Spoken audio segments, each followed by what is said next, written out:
السلام علیکم ورحمۃ اللہ وبرکاتہ۔ وعلیکم السلام ورحمۃ اللہ وبرکاتہ۔ کیا حال ہے آپ کا؟ الحمد للہ، نحمدہ ونصلی علی رسولہ الکریم، اما بعد فاعوذ باللہ من الشیطان الرجیم، بسم اللہ الرحمن الرحیم، رب اشرح لی صدری ویسر لی امری واحلل عقدۃ من لسانی یفقہوا قولی۔ سیدہ ریتا بنت حارث رضی اللہ عنہا، مہاجر کی بیوی مہاجرہ، نام ریتا، والد کا نام حارث بن جبیلہ اور خامند کا نام حارث بن خالد تھا۔ سیدہ ریتا رضی اللہ عنہا اور ان کے خامند حارث بن خالد رضی اللہ عنہ دار اسلام میں سب سے پہلے داخل ہونے والوں میں سے تھے، یعنی السابقون الاولون میں سے تھے۔ جب قریش کی ایذا رسانی سے تنگ آ کر اپنے دین کی حفاظت کے لیے مہاجرین کا قافلہ حبشہ کی طرف روانگی کے لیے حرکت میں آیا تو یہ دونوں میاں بیوی بھی ان مہاجرین کے ساتھ تھے، یعنی جنہوں نے اپنا گھر بار اسلام کی خاطر چھوڑا۔ وطن کی جدائی کس قدر تکلیف دہ ہوتی ہے، وطن کی جدائی اس کے فرزندوں کے لیے کس قدر اذیت کا باعث ہوتی ہے، لیکن یہ تکلیف اس وقت دو چند ہو جاتی ہے جب وطن کے باشندوں کو وطن چھوڑنے پر مجبور کر دیا جاتا ہے۔ یہ ایک تو ہے کہ اپنی خوشی سے کوئی شخص اپنا وطن چھوڑ کے جائے، اور ایک یہ کہ مجبوراً کسی کو نکال دیا جائے، لیکن پھر بھی وطن کو چھوڑنا دین چھوڑنے سے کہیں آسان ہوتا ہے۔ یعنی اگر دو میں ایک چوائس ہو کہ یا دین چھوڑ دیں یا وطن چھوڑ دیں تو وطن چھوڑنا آسان ہے۔ مہاجرین دین اسلام میں داخل ہوئے اور انہوں نے ایمان کی مٹھاس کو چکھا۔ جب ایمان ان کے رگ و ریشے میں رچ بس گیا تو قریش نے انہیں شرک اور کفر کے کڑوے کسیلے پھل کی طرف لوٹانا چاہا۔ اہل ایمان بھلا اس پیشکش کو کس طرح قبول کریں؟ شیرینی چھوڑ کر کڑوی چیز کو نگلنے کے لیے کون تیار ہوتا ہے؟ مسلمانوں نے اسلام کی نعمت سے سرفراز ہونے کے بعد بتوں کی عبادت سے کنارہ کشی اختیار کر لی اور وطن چھوڑ کر پردیس میں رہنا اور درد و الم کی ٹیس سہنا گوارا کر لیا۔ وہ اسلام کے سائے تلے رہتے ہوئے اسلام کے پکے ہوئے میٹھے پھل سے شادکام ہونے لگے۔ سیدہ ریتا رضی اللہ تعالی عنہا اور ان کا خامند سرزمین حبشہ میں سعادت اور سکون کی زندگی بسر کرنے لگے۔ وہاں رہتے ہوئے سیدہ ریتا نے موسیٰ، زینب، ابراہیم اور عائشہ کو جنم دیا اور ان کے دلوں میں دین کے ابتدائی اصولوں کی تخم ریزی کرنے لگے کہ جس اسلام کی نعمت سے دونوں میاں بیوی اور دیگر تمام مسلمانوں کو اللہ سبحانہ تعالیٰ نے سرفراز کیا۔ یعنی بچپن سے ایک ماں جس کے اپنے اندر ایمان ہوتا ہے، اس کی خواہش یہی ہوتی ہے کہ اس کے بچوں کی پرورش بھی ایمان کے ساتھ ہو۔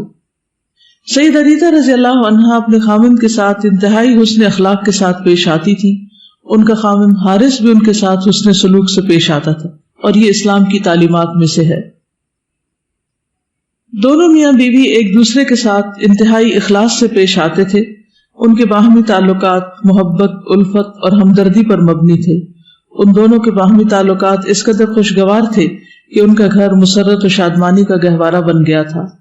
جب مہاجرین نے مکہ معظمہ کی طرف اپنی واپسی کا پختہ ارادہ کر لیا تو سیدہ ریتا نے گھر کا سامان باندھا، تھیلے تیار کیے اور اپنے خامند اور 4 بیٹوں کے ہمراہ مہاجرین کے قافلے کے ساتھ چل پڑی۔ دوسری ہجرت کے وقت راستے میں ان کی وفات۔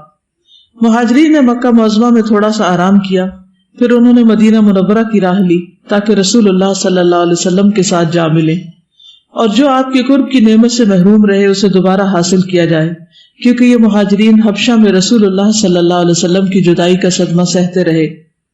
سیدہ ریتا کا خاوند نہیں جانتا تھا کہ تقدیر نے ان کے لیے کیا چھپا رکھا ہے۔ اللہ تعالیٰ کی مشیت اس کے بندوں میں جاری و ساری ہوتی ہے، وہی ہوتا ہے جو اللہ تعالیٰ کو منظور ہوتا ہے۔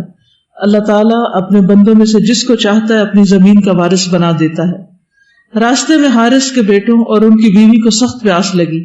انہیں ایک جگہ پانی دکھائی دیا تو وہ وہاں پانی کے پاس فروکش ہوئے۔ سیدہ ریتا اور ان کے 4 بیٹوں نے پانی پیا، لیکن حارث کو پانی کی طلب نہیں تھی۔ وہ پانی پینے کے بعد جب سفر پر روانہ ہوئے تو اپنے جسم میں توڑ پھوڑ محسوس کرنے لگے۔ پھر ان کے جسمانی قوا میں کوئی حرکت باقی نہ رہی۔ جو انہوں نے پیا تھا وہ زہریلا تھا جس نے سب کو موت کی نیند سلا دیا۔ سیدنا حارث یہ دردناک منظر دیکھ کر گھبرا گئے اور وہ کچھ بھی نہ کر سکے۔ یہ اللہ کا فیصلہ تھا۔ اللہ تعالیٰ موت و حیات کا خالق ہے، حکم اسی کا چلتا ہے۔ اس کے بندوں کے لیے اللہ تعالیٰ کے احکامات کے آگے سر تسلیم خم کرنے کے علاوہ کوئی چارہ کار نہیں۔ مدینہ منورہ میں سیدنا حارث نے رسول اللہ صلی اللہ علیہ وسلم کی احادیث روایت کرنے کی سعادت حاصل کی۔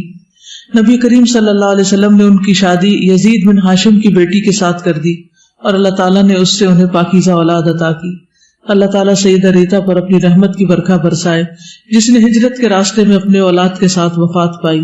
یہ سب اعظم المہاجرین سیدنا محمد صلی اللہ علیہ وسلم کی ملاقات کے لیے مدینہ منورہ جا رہے تھے۔ انہوں نے اپنے خالق و مالک کی جانب سے اجر و ثواب پا لیا جو ذرہ برابر بھی کسی کا اجر ضائع نہیں کرتا۔